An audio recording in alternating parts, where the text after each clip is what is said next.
and I'm waiting for Rachel from Perth.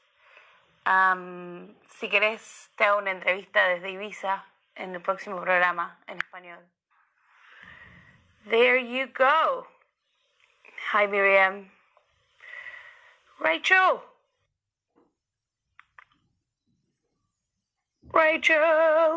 Rachel is coming. I'm just waiting her. Hello. Hi. I can't see you. I'm good. It's so dark. All right, I'll turn the light on. It's quite late here. I've only got a little lamp on. Is this your room? No, this is a lounge room. I think you know that I live with my little nieces. Sorry, I can hear myself a little bit. No, it's fine. It's good. A little bit of a bounce back. But yeah, I live with my nieces, so I'm like putting myself as far away from them as possible because they're trying to get some sleep. Oh, sorry. No, not at all. It's so nice to see you. My brother's just jumped in. I love it. How are you? Listen, I'm really good. I'm in my little room of quarantine. I can't move from here because obviously I traveled from Australia 1 week ago and I have one more week to go like this where I can't really be in contact with anyone. I'm at home but separated from everyone. From your family? Yeah. Oh, wow. I mean, I can't show you because I have the phone on a thing, but I'm basically living in a room and I have a bathroom and then I can go to the garden and work out in the morning and maybe have dinner with everyone when they have dinner outside. Oh gosh, my brother is going to troll us this whole time, I think. Your brother is on the live. Hi, Rachel's brother. How are you? That's and crazy. Liam, my God. Who? Yep. It's really fun. Liam. Yeah. So when did you get back to Argentina? 1 week ago. It was crazy, actually. Yeah. I had to book a flight with Air New Zealand and then because basically I saw that the 30th of June they were stopping all flights. So I was like, shit, I'm going to be stuck here. I'm a teacher. I'm a casual worker. I have to pay rent. And my mom has been really key in all of this because she texted me 10 days before that saying, I think you should start thinking about going home. Yeah. And at that point, nobody was thinking like that. Everybody was like, yeah, this is a virus. So she saw it, and then my dad was like, no, you should stay there as long as you can. Don't even think about it. And I was like, what the fuck? And suddenly I basically, when I saw that, about the 30th of June, I just decided to just fly back home, book that flight. Next day, it got cancelled.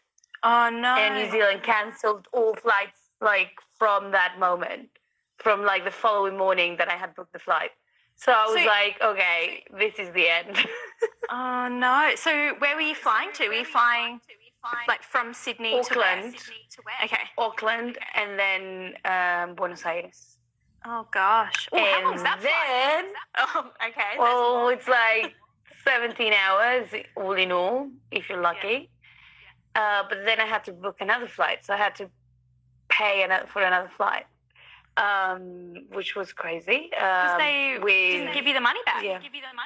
Well, they do give you the money back. At that point, I didn't know that. I didn't know what was happening. So I just booked a flight with an airline that was actually flying into Argentina. The only one. It was really expensive, but I was like, fuck it, I have to go home.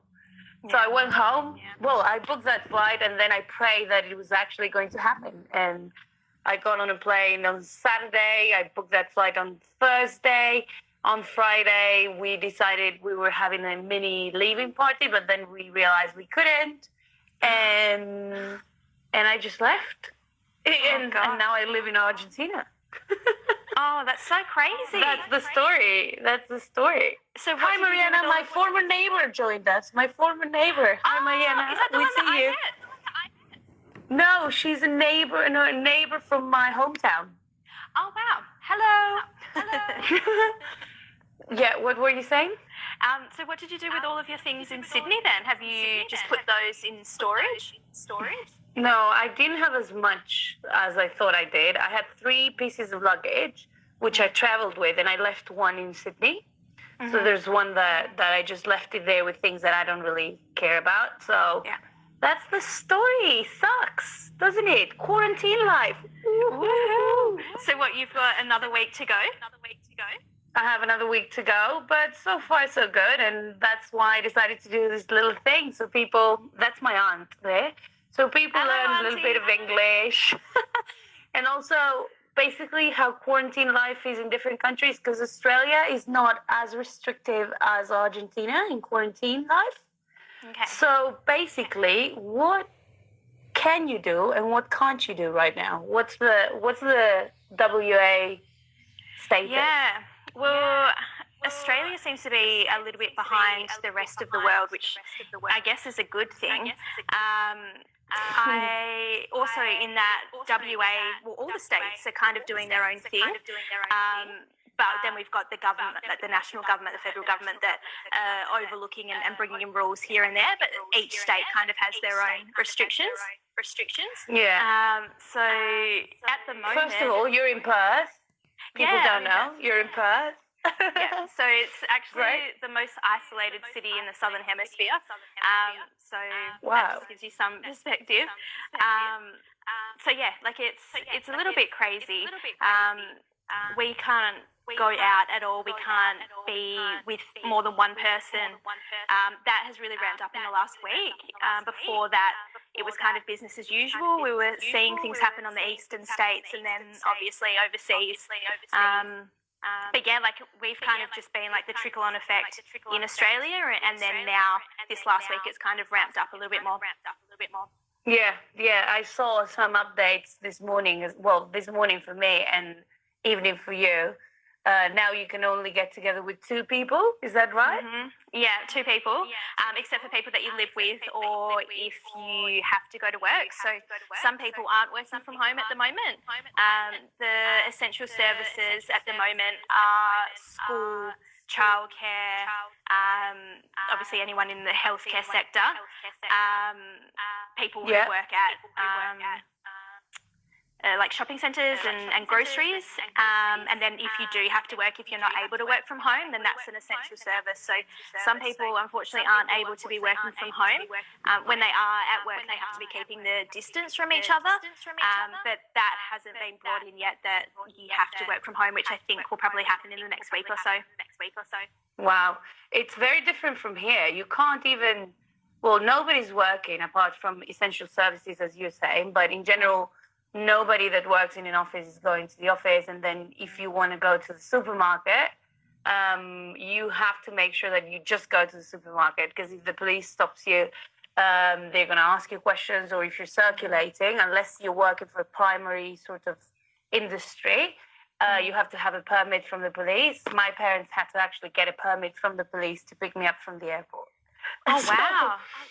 Yeah, it's very extreme here. And people are very on alert. So even if you see people in the streets in any city, here it's quite small, but in the big cities, people are sort of like filing reports to the police and saying, I saw someone in the street. I guess that's a good thing. Like, you'd rather it's very on alert. Yeah. So you better not go outside because you'll get fined. No, even me to go from the airport here, like I had a dividing plastic in the car with my dad. I have a plastic here if I want to speak to people. Like, we're doing it the proper way just in case. Because I don't want to be responsible for giving it to anyone, because I've been in 12,000 airports, or because Australia is so lax with measures that, I could have picked it up at work because I was working. Yeah, well, that's the thing, and especially I've noticed between New South Wales, which is where you were in Sydney, and WA, which is where I'm in Perth, there seems to be not kind of like a competition, but our Premier has been comparing like the cruise ship situation and how poorly that was handled, and it's been like, we don't want that in WA, like we're going to ensure that this doesn't happen. It's a competition. Yeah, without like, it's not a competition, but it's kind of played out as that. Like, it's really odd. It feels like that a little bit. It's like, I'm doing better than you. Yeah, well, that's it. Oh. It's even like with the time difference, like we're just a little bit behind with everything that's happening on the eastern states. But I think in this situation, it's a good thing because we get to learn and kind of see how like the good things that people are doing and states are doing, and we can kind of react and put our own plans in place. That is good. I saw that cruise ship. I was in Watson's Bay. And I saw it coming in, and I was like, that's not allowed. That's surely not allowed. And then suddenly there were 3 people that tested positive, and suddenly it was an outrage. And I was like, no, you can't be here. You can't be here. But it was coming from New Zealand, so everybody thought it was fine. But that doesn't mean anything. I know. And because we used to work down there where we worked at SSO, and we see all of the cruise ships come in. Apparently people would just get off the ship, go onto the train like we used to, get public transport. They all just dispersed when they got in. So you can just imagine all of the people that they came into contact with. Yeah, that is crazy. Speaking about the SSO, what are you doing these days? I have no idea. SSO, everyone, is Sydney Symphony Orchestra, where we met in Sydney. Yes. Back in the day. Well, I'm actually starting a new job tomorrow, which is quite surreal with everything that's going on. But since I left... Good for you. Thank you. One of the lucky ones. Yeah. Yeah, since I moved back to Perth, so I moved back in September of last year, and I've been in Sydney before that for about 6-7 years. So yeah, I moved back and then got a job at Perth Festival, which is formerly Perth International Art. Perth International Arts Festival. There's a few of those around the world. So essentially it's a month-long festival where there's different arts, visual, dance, all different things. And then that finished up, luckily for us, on the 1st of March. The week later, that's when all of the shutdowns started to happen in Australia. So we were really lucky that we were able to have our full festival. My role there finished up about a week ago, and then now I was meant to be moving up to Darwin Festival, relocating last week. Yeah, it's crazy. Crazy. So Darwin. Yeah, so with the festival only running for a short amount of time, my contract was only 6 months. So they were able to organise a secondment for me up to Darwin. So then I'd work the Darwin Festival and then come back and work at Perth Festival again next year. So it was a really good prospect. But then now it's a little bit up in the air because the festival in Darwin's meant to happen in August and we're just not sure if it's going to go ahead. So currently at the moment I'm going to be working remotely from Perth, which is so weird to be starting a new job and working remotely straight away. It's really odd. This is the new era. This is the new normal. Yeah, that is. It's just crazy. I'm just so thankful that I have a job because I've got so many friends that have lost their jobs and just don't know what's going on. We haven't heard from our government what's happening yet. So, yeah. So a lot of your friends in Perth or around Australia actually lost their jobs, yeah? Yeah, lots of friends and family work in the arts and entertainment industries. Unfortunately, that was one of the first industries to shut down when all of this started happening. So yeah, I've got lots of friends and family that have been affected by it, unfortunately. Yeah, I know what you mean. It's really hard. I think at the end of the day, this is going to make everyone stronger because I do think it's going to end. If you had to bet on it, what's your estimation in terms of how long this is going to last? Oh, that's a hard one. I'm running bets. You're running bets. Well, I am. I'm not sure what it's like in Argentina, but I feel personally like we've got a big struggle ahead of us. We haven't peaked here in Australia. We're not even close to hitting the amount of infections, anything. So I feel in Australia, I think we've got like a solid 2 months ahead. But 2 months is very positive. Oh, well, that's like, that's not with the virus. That's just staying inside and isolating. I think at least 2 months.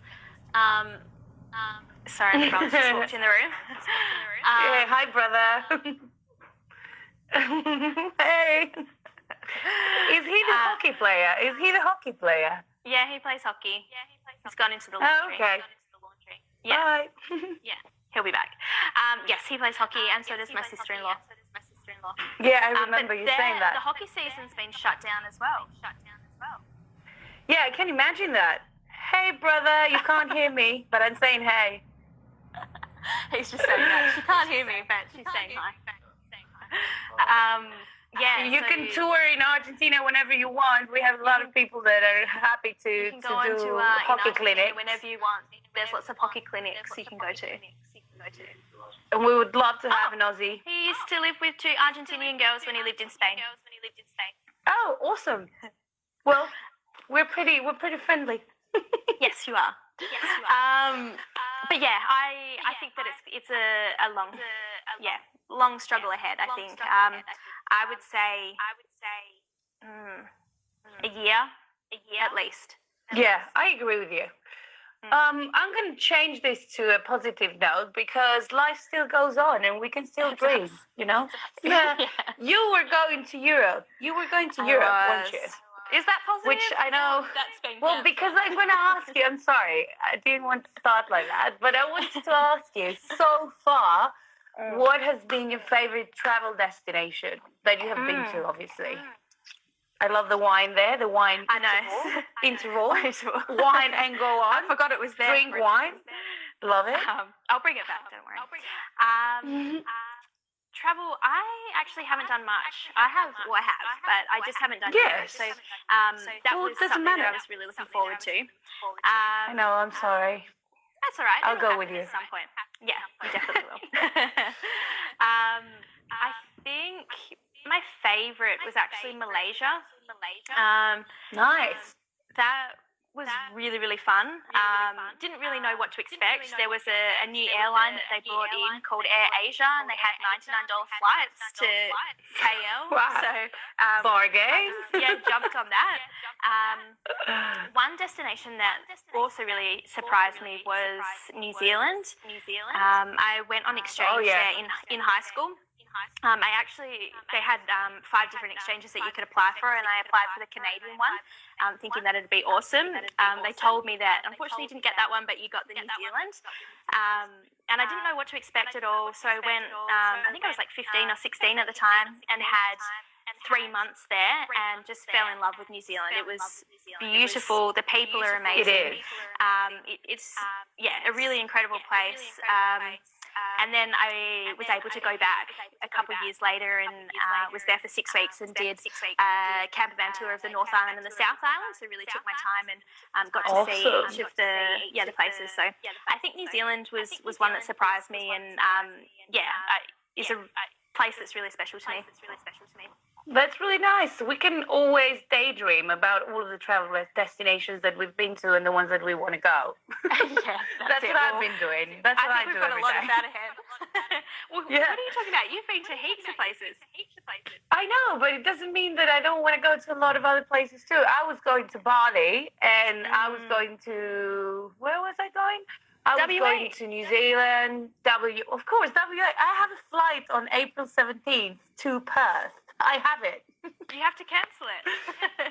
Well, they're not cancelling anything. I applied for the credit and then they changed it to Virgin Australia. Anyway, long story. WA, I'm still going. So whenever this finishes, if you're there, if anyone is there, I'm definitely going back. But I was going to ask you something about travel. Oh, no. It was connected to daydreaming is sort of my form of keeping sane and working out at home. But what are you doing? Because now you're working from home, and I know Australians can go out, but what are you doing to keep sane? I mean, what form of entertainment is your chosen one? Well, I live with 2 little nieces, so they're 2 and 3. They've actually been incredible to keep me sane, to be honest. I have always been one to watch Stan and Netflix and all of the TV shows. You do like that? I do. But The Bachelor? Classic. No, but I've been really good. I kind of am finding myself a little bit bored when I'm watching TV shows and things like that, which I think is really great because I hear the kids in the other room or I hear them outside and I go out and jump on the trampoline with them and go and play with them. So that's good. I think they've been really good to keep me sane. Coming from living by myself previously, it's just nice to have people around me. That's nice. It's a good suggestion. Basically, don't watch TV all day, but interact with the people you live with. If you live with anyone, yeah. If you live with anyone, sorry for the ones who don't. But you have Zoom, you have House Party. You can interact with so many people that you usually don't have time for. Don't you think so? That's it. I think that like even us talking right now. And it's a fun element as well. Like it adds a little bit of like excitement to it. It is so exciting because I had like a Zoom conference meeting, whatever you call it, with my friends. It was 8 of us on it. It was so funny because we couldn't understand technology and how to speak in turns and all of that. And then finally, 20 minutes after, we actually realized that we needed to use headphones because we had all of these bouncing noise. Yeah, it was really fun. Another question I've got for you. Are you cooking these days? Who cooks at home for you? Well, I am still vegetarian/vegan, and my family I know that are not. Wow. Yeah, so I do all of my cooking. Tonight I had a veggie soup and I made some bread rolls today. Bread rolls, you said? Yeah, bread rolls. Nice. Something that went off the shelf really quickly here in Australia was flour. I think everyone thought we were going to run out of bread, so unfortunately I went into that and I've got like a cupboard full of flour now. I don't know why, but I've got it. It's like the toilet paper or flour, one of the two. I guess you could make toilet paper from flour if you needed to, or maybe I should give it a go. I don't know. Oh my God, new business. But yeah, so I am trying to cook a lot, but yeah, it's kind of like you've got the time to do it now, so yeah, there's really no excuse. Yeah, that's true. On that line, I've been asking a lot of people what you have discovered about yourself during this time, like quarantine, maybe not quarantine for Australians, but self-isolation or whatever you call it. What have you learned about yourself? Because it is a strange time, isn't it? It is. I think something I've learned is that it's like a morbid curiosity with what's happening on the news. Like I can't stop myself from watching the news and reading articles and all of that. Like, and that's kind of frightening to think that I'm so obsessed with it. If I hear that the Prime Minister's talking live, then I'm like, oh, I've got to run down and turn the TV on and listen to it. Like it's something which you would have never done before, right? Absolutely. You couldn't care less. No, not at all. But I think that kind of makes you realise the seriousness of the situation as well. But yeah, so that's something that I've really noticed, that I'm like reading lots of articles and I don't even know if I'm taking it in, but I just see myself like reading the news, where I think I'm spending more time on those news articles and watching the news than I would spend on like your Instagram and your Facebooks and all of that. I'm spending more time doing that. Interesting. Yeah. I'm actually the opposite, which is really crazy. Like I am take a leaf out of your book. I don't watch the news. I stay informed. Like it's not like I am neglecting the situation or I am like saying it doesn't exist, but I am just taking in just what I need. Like what do I have to do? What's allowed in my country? How do I avoid going to jail? Because that's what's going to happen. And obviously, if I see anything that is relevant, like someone important in the world giving a speech, I would tune in, but I'm not following any updates, like minute-to-minute updates, because I think it just creates more anxiety, at least for me, because there's a lot of things that you don't know if they are true or not. And then recently they sent me a video showing sort of Chinese people spreading the virus across the world. who knows if that's just like something completely random that was recorded years before about something completely different. I do think there is an underlying war between China and the US. That's just not me. Everybody's saying it.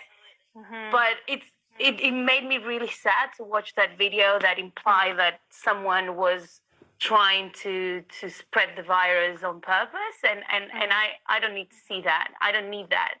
I'm sure that if it's true, people are going to take it through a legal channel and not just the media using it to create news. It doesn't do it for me. I understand where you're coming from, but it doesn't do it for me. It just creates anxiety. Well, that's it. Like, I feel anxious watching it, but I can't stop myself from watching it. I know that there is that bias. It's like a car crash. Yeah, like it's a morbid fascination. It's I really need to work on it. I need to step outside and get some fresh air and sometimes I actually do need to step myself out of it. I'm like, Rachel, you need to think of the positives here and distract yourself. There are. Well, there are many positives. The fact that we are all connecting with people, even celebrities are making a lot. My dad is on the window saying shh and joking. Even the fact that celebrities are doing lives and all these like concerts and so on, I think that's really cool. But I'm gonna go personal, and I wanted to ask you because sorry, a lot of people have been giving out advice about all of this situation, which is not what I want to do because I don't feel I have the authority. I can just say things that work for me. But what I do want to say is, what is the best piece of advice you've received in your life that you remember? Oh, in my life. Oh, yeah.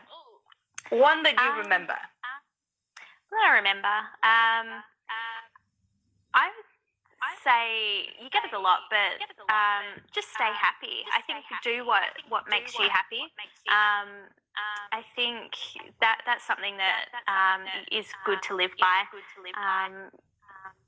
Sometimes you need to make decisions and which some people may not be happy with, and as for an example, like moving or something like that. I know personally, like moving interstate or staying in a certain relationship and stuff like that. I think you just need to live your own life and and stay happy and do what makes you happy. And I think in the long run, it all works out. So that's a good bit of advice I've got. Stay true to yourself. That's it. Follow your gut. On that note, have you got any regrets about moving back to Perth? At all? No, not regrets. No, I think there's moving from like a big city to a small city, and then also moving back home to where you grew up. Like there's a bit. I was gonna ask. Yeah, like a bit of apprehension there, and I don't know, like not that I moved away thinking that I was going to like live this glamorous life in Sydney or whatever, and I don't feel like I've moved back and failed. But I think that the positives definitely outweigh the negatives. Like Sydney's an amazing city, and I think I got everything out of it that I could have while I was there. It was very expensive, like being a single person living in Sydney and not living in a crack den. Like I didn't want to live in like a terrible apartment, which there's lots of those in Sydney. And I'd never done the big share house thing. It was really, I was living week to week. So that's something that I've really liked moving back to Perth. I've really got a good like a bit of savings behind me and a good safety net that I could go over and go travelling, and I think that's handy in a time like this. Like I think I really would have struggled if I was in Sydney during this time. Like it would have been really scary. The positives definitely outweigh the negatives. I've been able to really plan ahead and kind of get back on track of where I wanted to be at this time in my life. So I don't regret it at all. Amazing. On that note, it actually links perfectly with my next question. Where did you think you were going to be right now when you were 18? Because I always think about it. I don't even remember what I thought when I was 18. Oh, you're probably like married. I do. Kids, little hockey players. No. Do you know me? Do you know me? Like, is that what you thought? No. Oh, no. I never thought about marriage in my life. What are you talking about? I'm just staring. No, I think that I would have travelled a lot more than what I have by this age. Like, I think I thought that's that what my you 20s thought were, at 18. yeah. I think that my 20s were definitely going to be for travelling. Moving, and then really all I did was like move to Sydney and then did little trips from there, which is amazing in itself. But yeah, I think that when I was 18, like I really did have big dreams of travelling and doing all of that. But seems as though that's going to happen later in life for me, which is totally fine. Totally fine. We have lots to do. You have to come here. Oh, I will.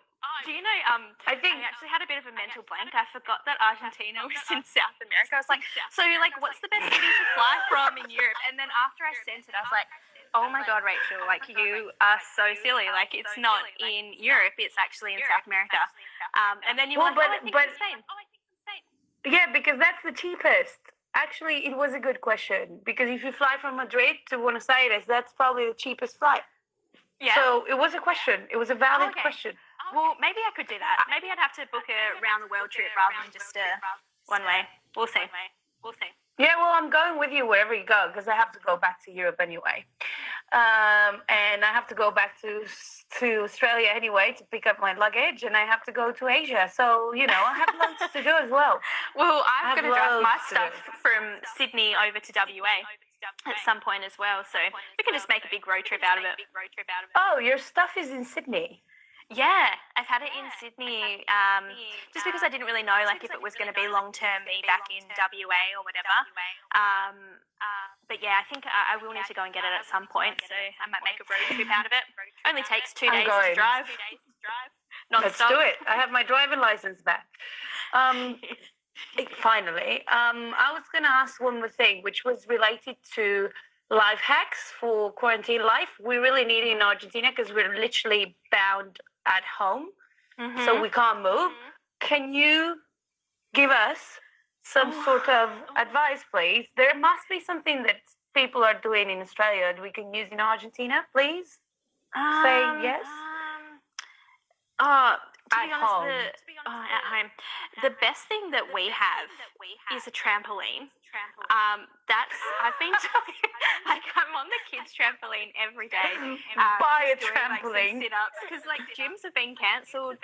You can't really do much. I would say just getting some fresh air if you're able to.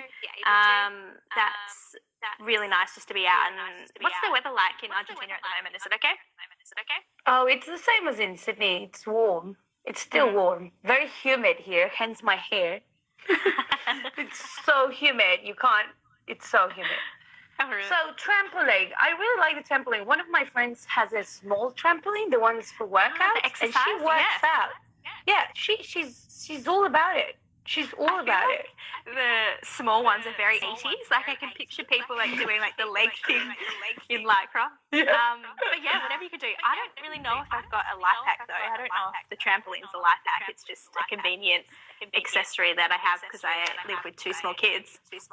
You know what would be a life hack from you because you are vegetarian/vegan?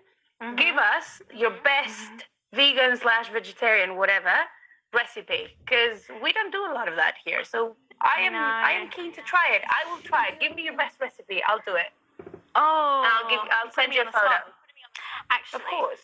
Something that is really, really yummy is making like a creamy cashew pasta. So you soak cashews in water for at least an hour, and then you put it in the blender with a little bit of tomato paste, garlic, any. Do you have nutritional yeast? You probably don't know what that is. You could even put some cheese in it if you wanted to. It's not vegan, but hey, yeah. And then it's you can veggie. blend it up. It is. And then you cook your pasta and then have it with broccoli, some sun-dried tomatoes and a little bit of chili on top. But yeah, that's... And the paste. Yeah, so you add a little bit of water to it as well, so that it's kind of like a creamy like the cashew nuts kind of, I like the cream. But yeah, I'm really loving that pasta at the moment. That's like a good hearty vegetarian / vegan meal. I really like that. That's really good. Yeah, I'm going to do it. I can't cook at the moment because I can't touch the kitchen. So are you putting in requests? Are you like, okay, Mum, can I please have bacon and eggs this morning? I'm on a diet, basically. She's laughing at me because I basically can't go to the kitchen. So they feed me whatever they want to feed me, and when it's enough, it's enough. And I told my mom on purpose, I was like, can you please not give me fatty food or things that would make me fat, because I won't get much of an exercise here. But mind you, I've been exercising every morning since I got here. I've never been so consistent in my life. Quarantine is actually good for me. Yeah, I feel like it is, because you're someone who likes to plan everything out. So even just like getting into a routine would be like so good for your mind. Yeah, I need it. Otherwise, I'm going to go crazy. Hence this conversation. Having said that, this is the end of my questions, but at the end I always ask my guests, hence you, if you have any questions for me for the end. I'm more than happy to answer. Well, yeah, how are you going? I don't really know what the situation's like in Argentina. So are there many cases, and do you think you're kind of through the worst part at the moment? So my best friend is a doctor, and she said to me that this week was the peak, and we have around, if I'm not wrong, sorry everyone, 800 cases. She was very confident that our health system can take it, which was really nice to hear. And this I'm saying not from the news, I'm saying what my friend who is a doctor is saying to me from the health perspective. What we're all very scared about, even my dad, don't let him hear me. He's very stressed about the economical debacle that is going to follow this. Just because obviously a lot of people have been made redundant, or the government doesn't have as much money as maybe in Australia to pay off subsidies for everyone who has been fired or made redundant. And that is very scary, because it could trigger a lot of social unrest, especially in our countries where already we have a lot of people under the poverty line, and the consequences of them feeling that they cannot make ends meet, because a lot of people work in, I don't know, in plumbing or an electrician, or even someone who comes and cuts grass or landscaper or whatever. Those are all casual jobs, so you don't have any sort of financial stability if you're not working. There's no pension, there is, but it's very small. No, you do, but a lot of people here, this is going to shock you. So there's a lot of things here that are cash in hand. So because this is the country with the most taxes in the world, I don't know if you knew that. I didn't. A lot of people go through the corrupt side, but not even corrupt people, just everyone. And you get paid cash in hand, half of your salary, and the other salary goes through the normal tax avenue. It's really fucked. Welcome to Latin America. So a lot of these people are generating income, but half of the income is sort of by the book, and half of the other part is not. So, and that's just to protect the employee and also to protect the employer, because the employee pays to the government the same salary they are paying to the employee in shops. It's crazy. It's just beyond first world understanding. And that's why it generates a black market. It's not only because we are corrupt by nature, no. It's because the system is also very, very difficult for someone to have employees. You have to pay the government a certain amount to have an employee, and that's very high. So all of that generates a very risky situation when it all goes to shit. That is tricky.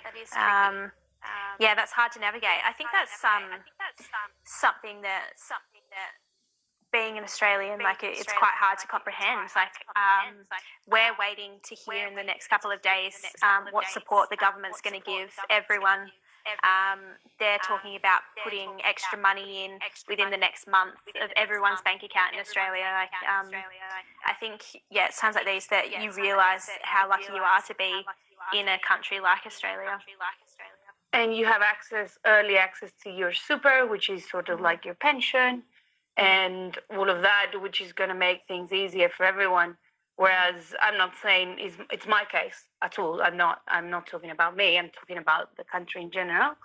It is quite hard. They are going to give out help to some people, but it's going to be a one-off, and it's only covering like 3 million people, and we are almost 40 million people here. And that worries me. Not for me.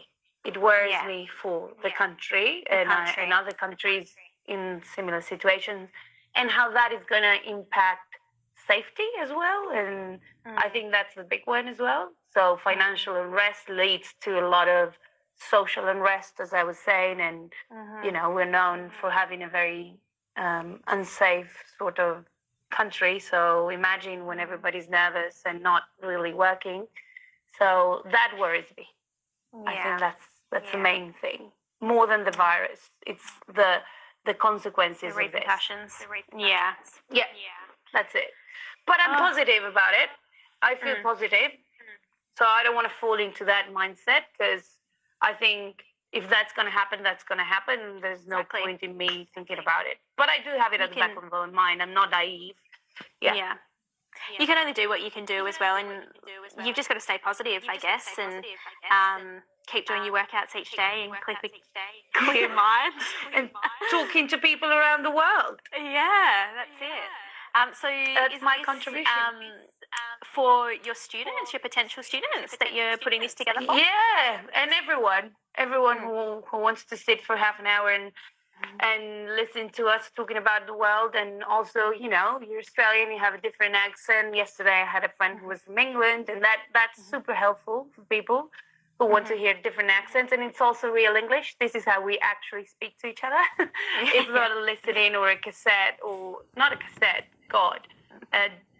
an audio file, that has been created. Just random words. Yeah. This is actually how people talk. So I think it could be useful in the future. Yeah. For my students. For your students. Future students.